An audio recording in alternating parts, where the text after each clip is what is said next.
Pozdrav svima i dobrodošli u prvih 11 u serijal pod nazivom Pregled tjednih transfera u koji ćemo pregledavati transfere koji su odrađeni i izgotovljeni prošloga tjedna.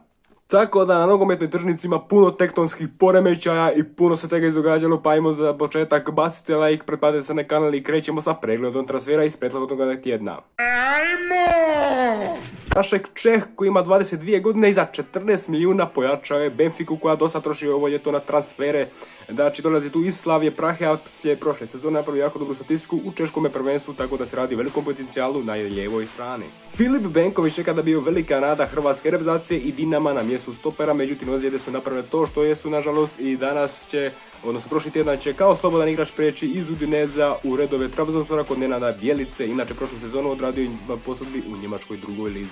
Fabio Borini, taj čovjek je sada sa 32 godine iza sebe treba imati ogromnu karijeru u top klubovima svijeta, međutim evo on će sada preći iz turskoga prvoligaša Fatiha Karagmitika u drugu talijansku ligu Sampdoriju, koji će pomoći da se vrati u prvi rang. Znači Fabio Borini prošle sezone napravio sjajan posao u turskom prvenstvu gdje je postigao čak 19 pogodaka.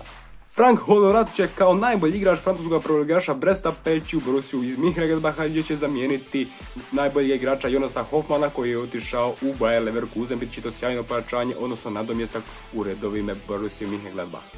Nakon par golova Hajduku, Mosef Bakrar odlazi u MLS u New York City gdje će proći za 2 milijuna eura iz Istre otprilike.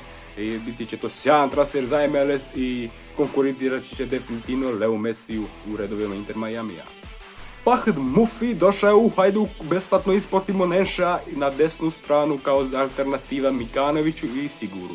Radi se o igraču koji voli izlaziti prema nativ Marokanac, znači da ima i onaj štih neki iz driblinga u sebi, tako da će ga biti vrlo zanimljivo pratiti u HNL-u.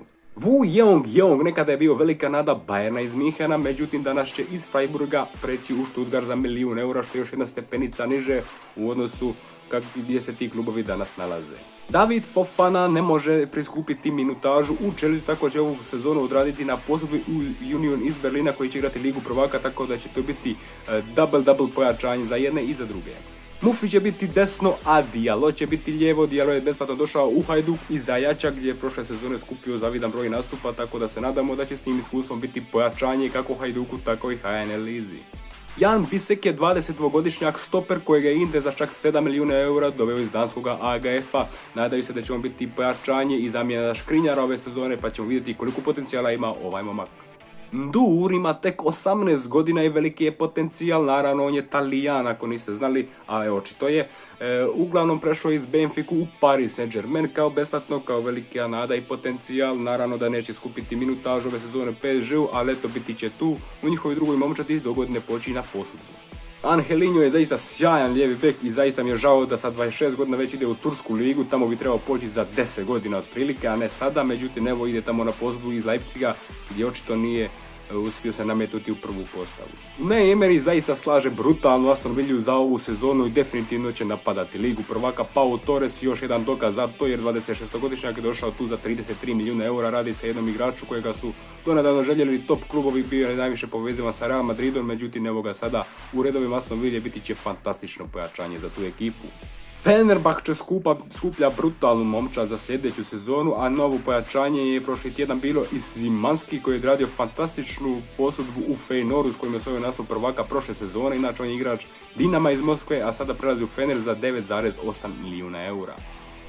Ide Sergej u Manchester United, ide Sergej u Real Madrid, ide u Juventus, ide u Milan, na kraju neće nigdje nego u Al Hilal naravno. I Fena se prerajo Milinković Savić koji sada za 40 milijuna eura čak ide iz Lazija u Saudijsku Arabiju. Tek mu je 28 godina, stvarno nije ovo trebao raditi, međutim eto njegova volja, njegov odabir i njegovi novci.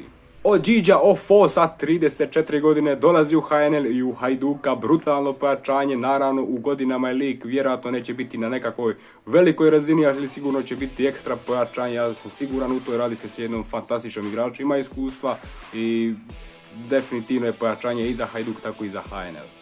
Romain Faivre je vrlo talentirano krilo, znači prošlu sezonu odradio na posudbu u Loriena, inače igrač Lyona koji će sada poći u Bournemouth za 15 milijuna eura koji će ga odmah proslijediti na novu posudbu u Lorient. Jedna zanimljiva priča za Faivre, ali definitivno je da će mu to možda dobro doći jer u Lorienu je bio jako dobar i vjerojatno će ovu sezonu odraditi na top nivou. Viktor Gyökeres prelazi iz Coventrya iz Championshipa u Sporting iz Lisabona za čak 20 milijuna eura, znači ti Portugalci baš troše masu para ovo ljeto. Vidjet ćemo kako će tamo pokazati, međutim Championship je bio jako dobar i zabio je dosta golova. Ashley Young je star, ali se ne predaje, sada je nakon Aston Ville potpisao novi ugovor sa Evertonom i odradit će još jednu sezonu na top nogometnom nivou. A ne predaje se ni Nani, brutalni Nani sa 36 godina pojačava portugalsku ligu gdje dolazi u Adanu Demirspor. Tamo će definitivno biti pojačanje, njegove su godine baš prave za tu ligu i definitivno da će tamo ostvariti kakav takav solidan učinak.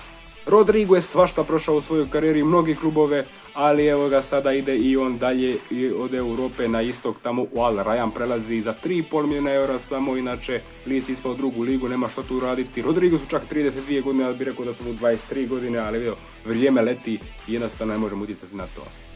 Christian Pulisic ili Polišić, sada slobodno možemo reći jer je došao u Italiju u Milan, znači definitivno je dobra promjena ovemu igraču u karijeri jer Chelsea je stvarno skupljao slabu minutažu, mislim da Milan nije baš neki izvor budući da taj Milan jednostavno nema mi pobjednički gard, ali evo tamo će vjerojatno imati više prostora da se dokaže pa se nadamo da će se Christian Mate Pulisic dokazati. Fabiano Parisi je još jedan talentirani lijevi bek Talijan koji za 10 milijuna eura mijenja Empoli za Fiorentinu, definitivno da bi s ovim uloženim novcem trebao nešto pokazati ove sezone. Oscar Cortés je 19-godišnji veznjak koji dolazi iz Ekvadora i sada će, odnosno Kolumbije, pardon, i sada će prevljačati redove Lana koji je uočio njegov talent, čak 3,5 milijuna eura za igrača koji je prošlu sezonu odradio vrlo solidno, debitirajući u prvoj kolumbijskoj nogometnoj ligi za Millonarios. Jer kako se već točno čita, uglavnom tamo će definitivno od njega očekivati da u budućnosti bude vođa veznoga reda. Bivši hrvatski reprezentativac Tin Jedvaj prelazi na posudbu u Panathinaikos iz Lokomotiva Moskve. Definitivno je da bolje da ide iz Rusije, naravno s obzirom na situaciju, a sada vidjet ćemo kako će se pokazati u Grčkoj, u Panathinaikosu koji je konačno počivao nešto tamo igrati. Rasmus Kristiansen je još jedan igrač koji bježi iz Lica, koji je ispao u drugu ligu, on će pojačati Romu na desnome beku, definitivno je jedno veliko pojačanje za Mourinha za sljedeću sezonu. Rodrigo Zalazar, još jedan igrač na koga je Benfica potrošila dobro para, 5 milijuna eura, nije nešto puno usporedivi s ostalima, ali opet je 5 milijuna. Dolazi iz Schalkea gdje je prošle sezone bio standardan u njemačkoj Bundesligi. Tahith Chong vjerojatno ne mora napraviti ništa u karijeri da ostane upamćen zato što je njegova frizura jedna od najjačih u povijesti nogometa, definitivno to možemo reći. A on je sada, nakon što je bio veliki talent Manchestera, prešao iz Birminghama u Luton, novoga prvoligaša, za par milijuna eura, 4,7. Vjerojatno će biti, pitanje koliko će biti pojačanja, ali biti će u oči svakako. Nakon posudbe u Nottingham Forestu prošle sezone, ove sezone će biti prodan Renan Lodi iz Atletika Madrida i odlazi u Marseille za 13 milijuna eura. Definitivno zvuči solidno pojačanje za Marseille, pa ćemo vidjeti kako će se snaći u francuskoj lizi. Timber je prošle sezone iskočio kao jedan najtalentiranijih stopera za budućnost na toj poziciji i sada odlazi u Arsenala iz Ajaxa za čak 40 milijuna eura. Odlična sezona prošle godine, donijela je veliki transfer, vidjet ćemo kako će se uklopiti sa Williamom Salibom na stoperskoj poziciji u Arsenala. Lois Openda nakon brutalne sezone u Lanu odlazi odmah i biti će najskuplji transfer u povijesti Leipziga za čak 43 milijuna eura, kupili su ga Njemci. Sjajna sezona prošle godine, 21 gol u francuskom prvenstvu su mi donijeli ovaj veliki transfer. Ovo definitivno nitko nije očekivao, Dušan Tadić raskinuje ugovor sa Ajaxom u dobi s 34 godine i sada će kao besplatan igrač poći u Fenerbahče koji se pojačao sjajno Džeko, Pavis Zimanski, pa sad Tadić, spominje se Livaković da će doći, biti će Fenerbahče zanimljiv prošle sezone, Nenad Bjelica će imati jako težak posao da osvoji tursko prvenstvo. U Abakaru Sili je sva sila za čak 20 milijuna eura, doveo ga je, pazite, Strasbourg iz Club Brugea, znači neočekivano ime, neočekivan kupac, sve je neočekivano jednog Club Brugea, ajde, uvijek uspije stvoriti nekog igrača koji ga proda za velike pare, ali nismo ovo očekivali. Definitivno radi se o stoperu koji će očito biti velika perspektiva u redovima Strasbourga, pa ćemo vidjeti gdje će nastaviti svoju karijeru ako se dokaže. Sa 32 godine Aaron Ramsey vraća se na početak svoje karijere u redove Cardiff City-a, prošle godine igraju u francuskoj Nici, gdje je ovako bio ispod prosjeka, mogu reći za njegovo ime, ali eto, i 32 godine i velike ozljede iza njega, tako da nismo možda trebali ni očekivati više. Rice je konačno otišao iz Južne šumke i odlazi u Arsenala za čak 116 milijuna eura, brutalne pare, precijenjeno po meni naravno, ali evo veznjak je očito vrijedi toliko, ali vjerojatno zato što je Englez, inače bi vrijedio par desetaka milijuna eura manje. Uglavnom, trebao bi biti pojačanje iz Arsenala koji do godine definitivno lovi prvenstvo, ako već ove godine to nije uspio napraviti.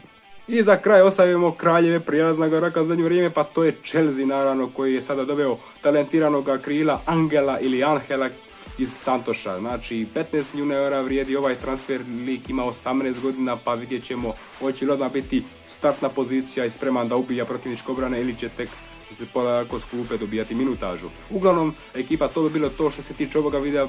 Ako vam je bilo zanimljivo, ostavite u komentarima koji vas je transfer najviše iznenadio od ovih i vidit ćemo se sljedeći puta u novom videu. Bili ste u prvih 11 i vidimo se.